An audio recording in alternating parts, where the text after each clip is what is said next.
फेसबुकता तोंगान तोंगानबा communal right ओइबा याबा मयाम अमा इनरकलीबा ngangnarकलीबा मयाम सिंगसे लोन एक्शन मखोई मथकते एक्शन लौखटपियु नत्रदि हौजे हौजे की ओइरिबा मणिपुर की इरांग असिगी मतंगदा कोई इरांग अमा की मथकते इरांग अमा मु थोकलकपा याबगी लैरिबा सिगी मतंगदा मसिगी मणिपुर की इरैजासिंगदा मीडिया सिगी थ्रूदा आई वफम खितंग थमजगे हौजे हौजे कोक्तागी मतंगदा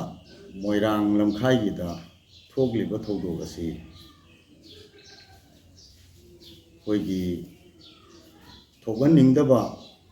थौदोग थोकननबगीदमक कम्युनिटी अनीसी याम नुंसी चानना लैरिबसिदा अकाइबा ओइरकपा याबा अमदी थोगनिंगदबा थौदोग थोगलकननबगी तोंगान तोंगानबा कोई प्लान तौबा लैरब्रा हाइबसिसु याम चावना सिंगजिले मरमदी हौजे हौजे मोरांग लमखाइदा प्रजा मियामना इमाइबेल सिंगना अदगी तोंगान तोंगानबा सिंगना कोई चेक पोस्ट हांगदना तौरिबसे मसी लोगी वांगमदा ओइरंगनी खल्ले लोइनना cookie the पुसिनबा pot थिंगे हाइरगदी फाक्साल खाइदो कुंबीरो अदुगा थिंगबीरो फाक्साल खाइदा थिंगदना Morang लमखाइदा थिंगलदी Morang लमखाइदगी चटलिबसी कोइगी कुंबीगी दरकार लेबा पोट लोइ पुसिल्ली सगांगी पुसिल्ली अदुगा मोरांग खुनौगी पुसिल्ली फाक्साल तेराखोंसांगबीगी पुसिल्ली कोक्ता पांगल खक्तगी नते मसीदा मोरांग लमखाइदा थटपा हाइबसे मसी आइगी माइकैदगी मरम चाते हाइना थमनिंगी लोइनना मसीना मरम ओइरकांदा कम्युनिटी अनीसिगी मरक्ता थोगनिंगदबा थौदो थोगलकपा याबा याबा मयाम अमा लैरकनी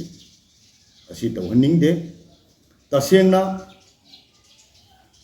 मणिपुरी असिदा लैमिन्नरिबा असेंबा मैतै इचिलिनाउ सिंग असेंबा लोल से लोलिबा कांगू कम्युनिटी हाइबा तारगदी मैतै ग लैमिन्नरिबा मैतै निंगोल सिंगना पोकपा मणिपुरी मैतै पांगल सिंगने मसी मणिपुरी इरैचा सिंगना खंगबीबा संगी अदुगा लायोई खरबा इनिंगथौ कयाना अमदी सकनाइरबा कयाना मैतै निंगोल सिंग पीदुना धार संतोखिबनी मखोइसी मैतै निंगोल हाइगदबनी मैतै निंगोल मसा हाइदना मैतै पांगल हाइगदबनी हाइदना थमलंबा मैतै पांगल हाइरिसे कना कना गुम्बना कोक्ताई मुस्लिम हाइबगुम्बा यारिपोक मुस्लिम हाइबगुम्बा असिगुम्बा असिसु तसेंगना अइगी माइकैदगी हाइनिंगदे अइखोई मैतै लोन असेंगबा ngang मैतै की युमसारोर पांगल सुचचरी अहल लमल सिंगदगी लायोइग्रबा अहल लमल सिंगदगी इमा सिंगदुना फिगाउ साननी हौबा फानेक अकोइबी अखोइगी पांगल सिंगी चनबी नते अदुबु इमा सिंगना इनिंगथौ सिंगदुदगी फिगाउ साननी हौबनी खल्लकांदा ngasiगी Pongal खुनाइना ngasisu फानेक अकोइबी सेटली असिगुम्बा पुंगनमक मखैसिंगसि तुंगोइनरकांदा Pongal लमदी Meitei मैतैगी असेंगबा Meitei loan असेंगबा ngangjariba manipuri pangal singda ngayak leitana asum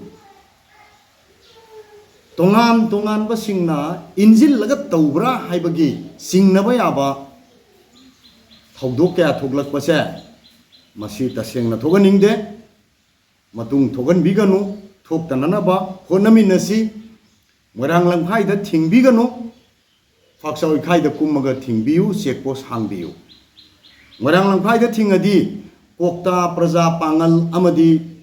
tera khongsang wi da leiriba maitei Moirang Khunau da leiriba maitei kumbi da leiriba maitei Thangapat da leiriba maitei akoigi maitei gi khul kaya ama leiri Santhong khul da leiriba maitei makhoi singduna adai kokta manung da leiriba pangal makhoi singji kari sare hingadageba kokta da pusaliba potse kuki da pusanba oigani haidana singnaba taragadi madu yam langani haina thamjage matungda asigumba thaboksi asigumba mongsi amahna tawbiganu tasengna kuki gi maikeida kuki gi mayokta protest agitation dharna na singba kaya kaya tawduna lagliba pangalda hanjil harassment bibagi thabaksi tawbiganu loinana tasengna tawge haiba taragadi Phaksawi khai da kumbiro aduga Phaksawi khai da checkpost hangaga Phaksawi khai da gi landaradi kuki da satkrani thingbiro yare adumaina makha tabada tawhanjaningi mamangda thokhiba makhaising thokre aminnaba sangi haina aigi maikeidagi hainingi loinana hauji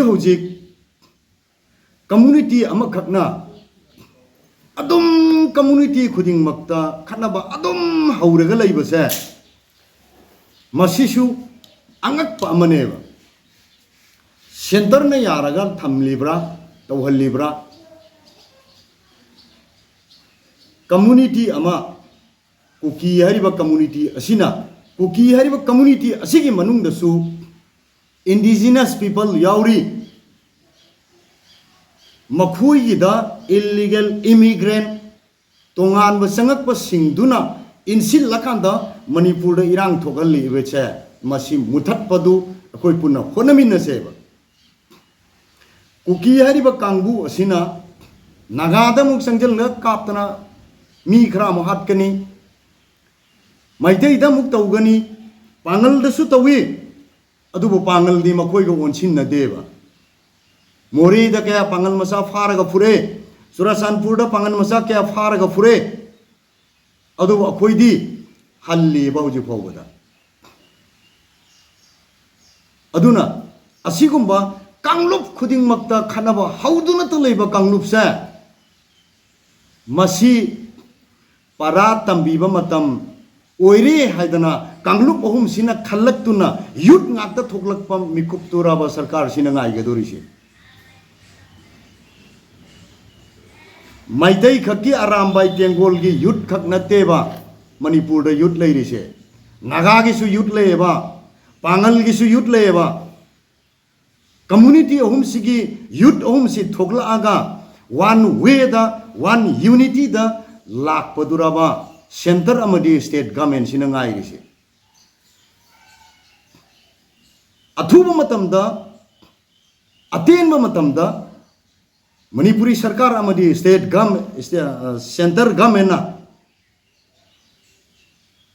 koigi leiriba kanglup khuding makta khanaba horiba kanglup ase masi athuba matamda wari shanara kanda maru fangna muthatna nabagi tawba sangi haina thamningi loinana sugi namada su amana lalhaulub ama ani maming hapsil laga kapana sugi kangbu duna kapkani aduga NIA na Central Force na State Government na nakoi su toriba nakoi na kapau natra hangba matamda aikoi na kapanate hairiba su taunadaba kangbu duna kapani haidana makhoirom da maming thangjil lakanda nisa saba ahum mari uniform sesal laga makhoina kapani haidana pithorak paduda center na madi state na accept toriba sisu ngaktaba ngamdeba su kaya no kuki gi lal huluk ta leiri se su kaya taudaba kuki gi lal huluk kaya leiri aduga angang ani laikhidre bom kapsilaktana local meta RPG sel thechil laga thamame kappa yadadana lehuri bani haina miyam na panai angang ani laikhidabadu yam nungaite aigi maikei de su condemn towe ado kuki gi maikei dagi aikhoina kappa natte haina amuk press amuk release tore adudi kanano oidoino kanana oigadoino aduna akhoi manipur da leiriba maitei amadi naga maitei pangal kanglup ahum sigi MLA se manipur mangkraba matungda naga gi manipur ama le mahuroi maitei gi manipur ama le mahuroi pangal gi manipur ama le mahuroi naga amadi pangal maitei kanglup ahum si punsil lakanda manipur gi MLA nakhoi punsil lakanda center da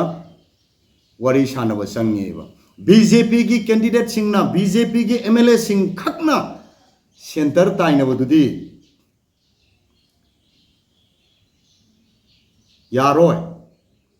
kuki gi MLA tarasi center na ngasi pho uraga laiba maram karigino migidi unity leba akhoi gi MLA nifu kadai chakre kangbu amana BJP phaten hulakani congress na BJP na congress na thogali me muhaini na khoi ni fu manara kanda center da salo BJP punchin gera congress da punchin gera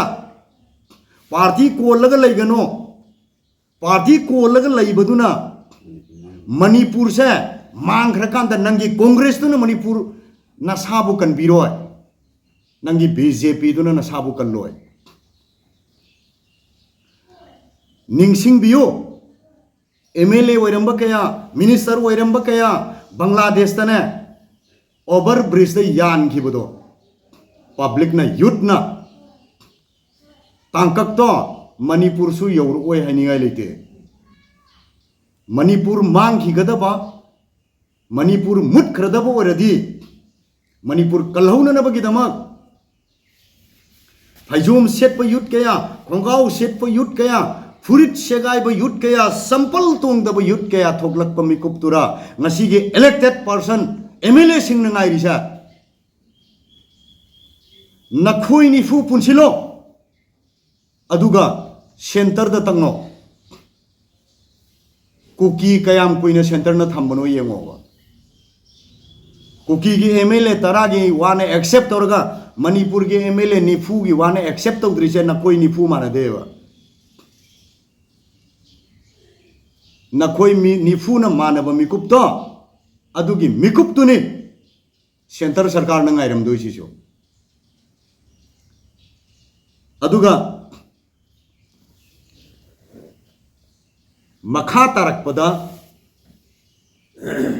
aina ngasi gi miyam da aina thamningli se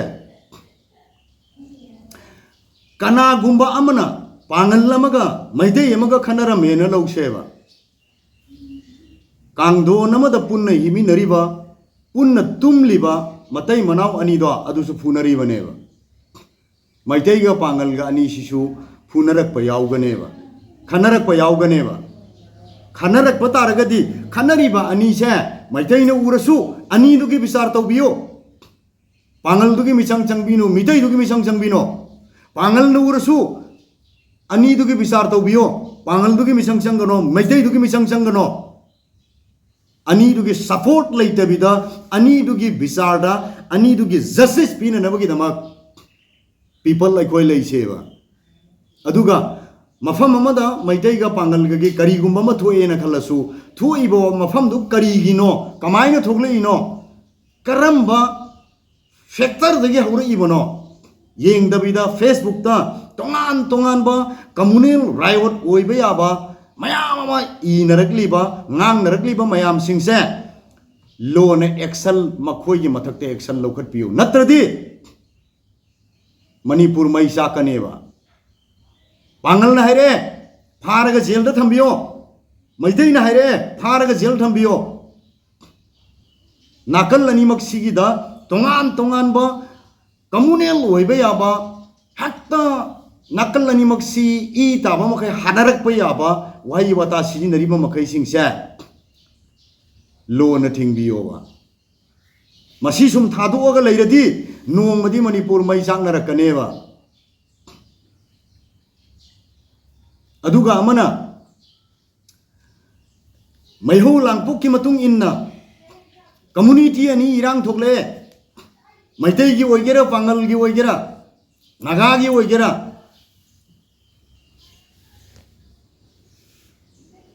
मागी मागी खुल सिंगदो इरांग थोइबदुगी control तौननबगी Damak ngaknanabagi damak khuldugi safeguard oinanabagi damak khul ngakpagi namada matam khara thokcharurabadu irang nemdakhre aidana mayumda magi mayumda hanjillaga leijaba kangbu singdusu normal life ta leijaba kangbu singdusu state force na sang dana faraga nauna na lalhoba yauna nabagi we sembigano masi hauji phong sana yamna thokliba manipur gi mafam kaya da thoye rambai tengol oigera khun ngakpo oigera maheu langpo ki matung inna khun gi safety oijana na ba haidana praja du kanna ba haidana matam gar thoksaru bodu su hanjilla ga irang ne maga mayum da tumina leirabu du su tan tan na mayum da sang dana fari अदुगा state government की माइकईदा अमदी state force की माइकईदा आइगी माइकईदगी humble request नि police constable नमगा सिविलियन नमगा या नत्रसु साउंडरसु माना कोइनरम बनुपीदु सिविलियन नमना मुनखिब मुल्लगा कोइना खिबगिसु मथक थोंबो ऑफिसर सिंगदा माकति लालहोबो यारो मनि खुलाय एंगोंदु उलेना तमसेलगा नुमिदांग चला फारो सेनेक्ता फारगा एक अमा पानसिलगा तौरगा अवाब पीदुना करीसु यावजरमदब मीसिंग लालहौब यावखिननबगी मई सुबगी थबकसे तोपियो अखोई मेजोरिटी ओइरंब मैतैसु हुजिक माइनॉरिटी की थाक्तनी लेरिसे स्क्वायर किलोमीटर लिसिंग कुन्निथोई लेबा कुन्निथोई की मथक्ते स्क्वायर किलोमीटर लेबा मणिपुर से अतीन लिसिंग अनी के स्क्वायर किलोमीटर तो हंजिल्लागा लेरबा मैते यमदी पांगल कनादा खनबा होगिसिगे